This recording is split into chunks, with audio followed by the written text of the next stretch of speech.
So standardization is a big issue. I think we should be personalizing education, not standardizing it, on the basis that we're all different. But there's something else which is at the heart of our academic culture.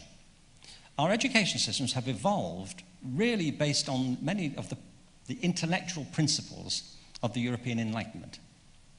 And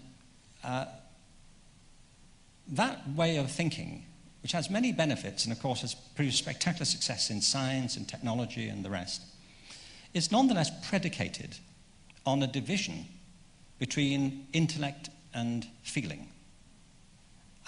If you read a lot of the architects of the Enlightenment, the whole burden of it, the whole drive of the Enlightenment was to push out intuition and superstition. Only reason and objective facts would do.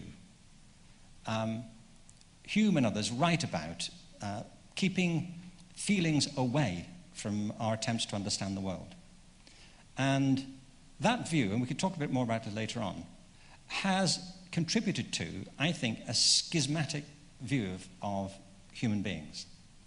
We have developed a view of the mind which is based on a particular view of rationality.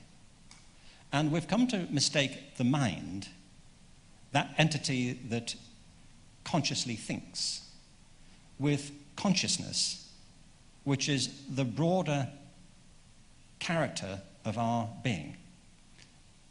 We can engage with the world in many other ways than are made available through our normal systems of education. In fact, the meditative religions, the tradition in which the Dalai Lama Center sits, and others, are dedicated to the proposition that there is, in a sense, more to us than the conventional sense of a thinking mind. Eckhart Tolle, who lives in the city, and is a friend of ours. I'm actually doing a program with him on Saturday. If you've read his book, A New Earth or The Power of Now, is also dedicated to that proposition that we can apprehend ourselves and the world more effectively if we don't depend upon or collide our association of consciousness with this rather narrow view of the rational mind. The other thing that comes from this is a division between thinking and feeling. And I've been a long-time advocate of the arts in education. And the arts are always at the bottom of the pecking order in schools. So when cuts begin to be talked of in education, or when standardization becomes the order of the day, the hierarchy of schools becomes apparent. You know, maths and science at the top, and languages, and then the humanities and the arts get pushed further and further down. And in the arts, there's another hierarchy. Music and art are normally given a better place than theatre and dance. And it's partly because we've also become to associate those other disciplines with, and particularly science and mathematics, with hard knowledge, and the arts with a softer form of knowledge. The arts, for some people, are seen as being less rigorous, not really knowing at all. Some form of self-expression, some form of recreation, some form of leisure. And it's a terrible caricature of how the arts actually work. And we've also, in a way, disembodied our children. We've become to focus on them as minds in a head, rather than as people embodied. A very good example is we have 2 kids, so far as I know. How would I know? I mean, no. And our son James is great. Our daughter Kate is also great. Our 2 children who are equally great, of whom one is called James. When he was 16, James asked us if he was taking some exams at school in England, and he said he wanted to get a PlayStation, a Sony PlayStation. And he said, if I do well in the exams, can I get a PlayStation?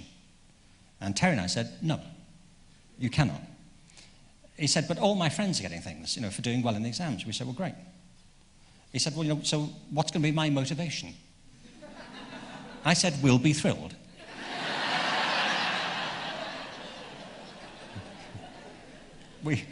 We both said. Terry is much more astute on these things than I was, but push for this. Anyway, we didn't bribe him, but after he got his exams, and he did well, he said to us, could I have a PlayStation. It's like a few weeks later. And I said to Terry, I think we should get him one, you know, because I wanted one. You know, I thought we should have a PlayStation. Anyway, we should have a PlayStation. The house is not complete. Anyway, so we got this PlayStation. And I spent an hour upstairs in James's room fixing the thing up. I mean, this was 10 years ago. So I was fixing up this PlayStation.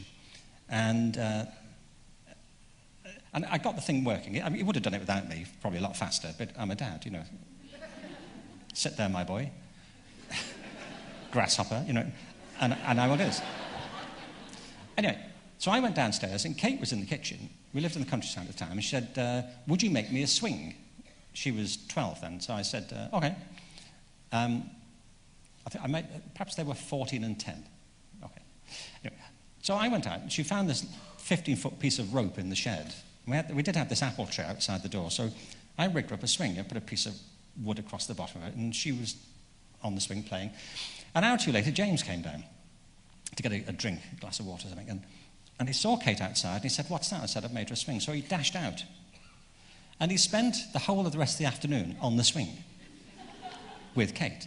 In fact, they spent the whole week and went on to spend most of the summer on the swing in the garden.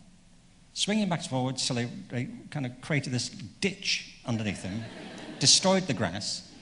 Most of the apples fell off. But they were doing Star Wars, Cirque du Soleil, you know, Pirates of the Caribbean, 10 years before the movie came out. I think we're still owed royalties for it.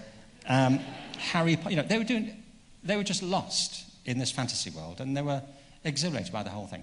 And of course, the reason was, it was a physical, embodied activity which was firing up their imagination. It wasn't just all here, it was a full, physical, embodied experience.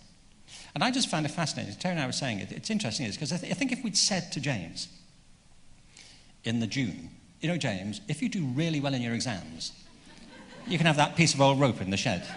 You know, I'm not sure it would have been the incentive he was looking for, frankly. But there is something about the physicality of that type of play. Well, there are legion reports now from every quarter about emotional dysfunction. Daniel Goleman, you know, wrote famously the book Emotional Intelligence. There was a book written actually 1974 by a guy called Robert Witkin, which had a title with the same meaning, but it was expressed differently. He called his book The Intelligence of Feeling. And he begins it by saying, you know, Descartes' thing that, you know, I think, therefore I am, which is a contestable argument right there. But Witkin said, perhaps we would be better saying, I feel, therefore I am. That we are, above all, feeling organisms. We are organic. But he makes a very interesting point at the beginning of the book, which is an obvious enough point, but he says that, and he speaks in a long tradition in saying it, is that we all live in two worlds. There is a world that existed before you existed, and all being well will exist after you have ceased to be. Because in the end, we're not here for long. You know, in terms of the history of the planet is 4.5 billion years old, and we've been here for 50,000 years. Apparently, if you were to liken the whole history of the planet, the lifespan of the planet, to a single year, human beings appeared on the planet at 1 second to midnight on the 31st of December. There's a great piece on The Onion recently about Save the Planet, you know, commenting on everyone saying we should save the planet. And they said, don't worry about it. The planet will be fine. We may go as a species. The planet may decide to shrug us off and say, we tried humanity, not so good. The next planetary conference, don't recommend it. We gave it 50,000 years, it ended in tears. So the planet will continue. But his point was, Robert Witkin, is that there is a world that exists whether or not we exist. It's the outer world of objects and events and physicality and of other people. But he said, there is also a world that exists only because you exist. It's the world that came into being when you did, and will end or change according to your beliefs when your physical being ceases to be. It's the world of your private consciousness, of your own being. And whereas we all make attempts to know the outside world, nobody can truthfully know the detail of your inner world. It's the world that R.D. Laing once said, in which there's only really one set of footprints. It's your own inner world of consciousness. Well, what we constantly try to do is to bridge these two. We try to relate the one to the other. We try often to understand ourselves in terms of the other. I think the problems that have arisen in education because of our obsession with a certain type of rationalism is that we spend a great deal of time in education now getting children focused on the external world, giving them data and information about it. And increasingly that world is becoming more and more distracting and kaleidoscopic and insistent. I'm sure that is one of the contributions to people's lack of attention, the constant flickering of data. But our education systems are remorselessly turned outwards to the outer world. When what kids and all of us desperately need too is time to look inward and to dwell in that inner space, where in the end we find the only things that truthfully make sense for us. And education is increasingly poor at giving people techniques to look inward and to understand the relationship between the two. You see, science, if I can caricature it, seems to me the primary purpose of science, and I'm a great advocate for science education, but and I've written a lot about the creativity of science, but broadly speaking, sciences, broadly speaking, the physical sciences, are directed to understanding the external world in its own terms. It seems to me that the enterprise of science is explanation. We're trying to figure things out and to be as objective as we can. I don't think objective means true, and we might talk about that. You can be objective and wrong. And the history of science is of people being perfectly objective but wrong, but trying to be right.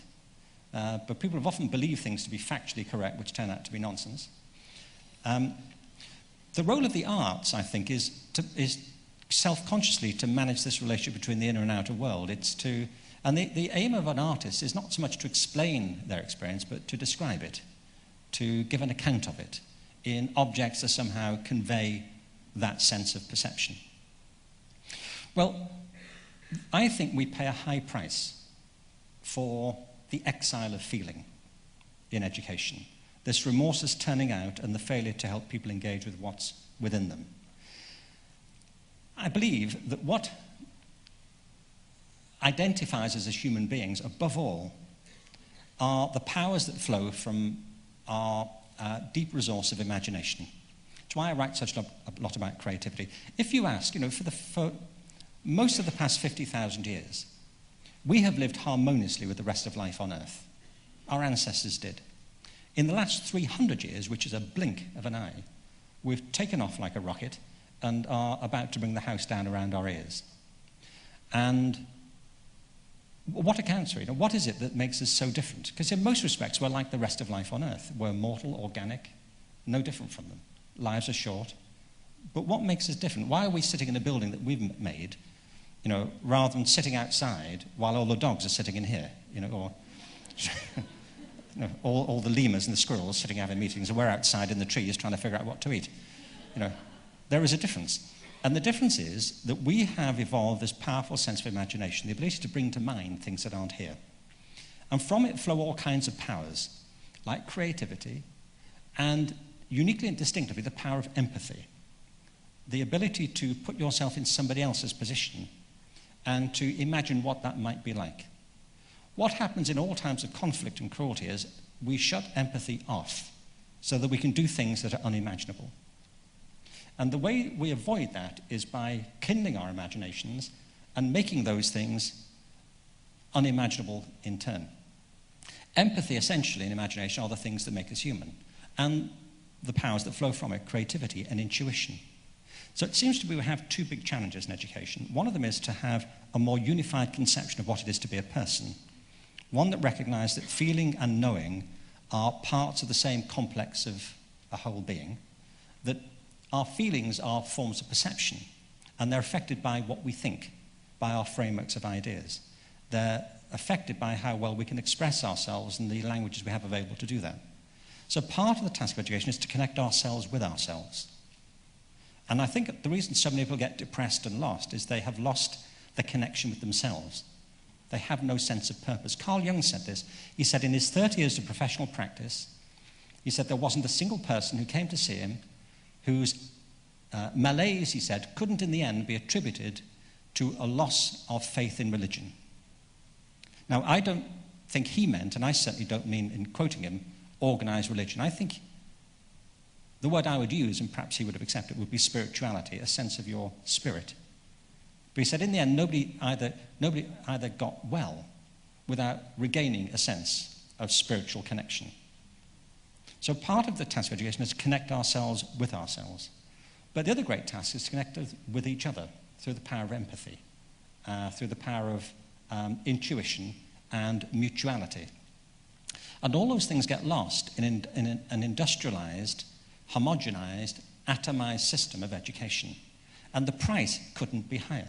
And we're paying it every day in disaffection, disengagement, and emotional turmoil. Now, I don't say education is the whole of it, but we contribute to it. It's the old Marxist principle, isn't it? You're either part of the problem or you're part of the solution. And we have to be careful not to be part of the problem. So what do we do about it? So let me cue up the conversation I hope we're going to have. I think, at any rate, there are a number of practical strategies we should think about. The first is that we have to recognize that education is personal. If you make education impersonal, people pull away from it, or pull out of it, or just disengage. It interests me that all the remedial programs in education are based on personalized curricula. I was at a meeting in LA the other week about alternative education to get kids back into school. Alternative education is based on, always the same thing, on personalized curricula, on close working relationships between teachers and students, negotiated programs, and collaboration, group work, and mutual support. And I remember saying to this meeting, it's interesting that's called alternative education. Because that's really education. It's the alternative that's causing the problem. We should call all the mainstream stuff alternative education and get on to the good stuff. I feel this, by the way, in all the work I do, I feel I stand in a very long tradition of people who've been arguing for something like this for a very long time. There are precursors and ancestors for every argument I ever think I put. Whether it's Bruner or Piaget or Montessori or Pestalozzi or Freible, all in their different ways. People have been arguing for holistic approaches to education since we had education. It's just the mainstream has rocketed away into this, on these rails of conformity. And I think it's time to make the alternative into the mainstream. So personalizing it is a big piece of it, and we might talk a bit about that. The second is, I believe, we have to put the arts back into education. The arts are not only, but among the prime ways in which we negotiate our own understanding of ourselves and the world around us. It's through music and art and theatre and dance, all the things that are marginalised, that we express our own unique individual humanity. Not just doing them, but learning about them, learning about other cultures through them, and creating our own unique forms of expression in the process. The arts should be at the centre of this, not instead of, but foursquare alongside the humanities and the sciences and physical education. I think a school that marginalises the arts is not doing education. They might be doing something else, some version of it, but if you leave out of account one of these major areas of human growth and development, then you're not doing the job. I think it's as simple as that. And the final thing is this, that we are learning more and more through studies of the brain, through the fusions of ancient meditative processes, about what's increasingly being called mindfulness. There are practical things, techniques that we can use in classrooms to get children to focus in on themselves, to create some calm in their lives, some points of meditation, some points of practice, which if they became routine, I think, would start to show themselves in the change in the overall culture of education. And we're going to be hearing some more about those in the conversation we're about to have. But those particular things seem to be at the heart of it. They're all versions of personalizing education. But the root of it to me is that they all point to a different metaphor for education. You see, most of our systems of education are mechanistic, I think. They're kind of data-driven and impersonal. The trouble is that human beings are not mechanisms, we are organisms. And schools are like organisms too. And if you create certain cultures, people flourish, and in other cultures they tend to feel demeaned and to pull away. So to me, it's about looking at the nature of the culture of the school, the vibrancy of the school, recognizing that we're all unique individuals, but that together we create unique patterns and forms of behavior which we can change. I've seen terrible schools improve in the space of 6 months when a new head teacher came in and saw the potential to make people work differently. I've seen great schools go down for the opposite reason. Schools have much more freedom, I think, than we often believe we do. There's nothing, I think, in the legislation we all operate within that says that you have to have 40-minute periods in high schools, that you have to have separate subject departments. How the school is run is really about the leadership of the school and the collective will of the people who work within it. But we pay a high price for the current system, but there's a great prize in the new one.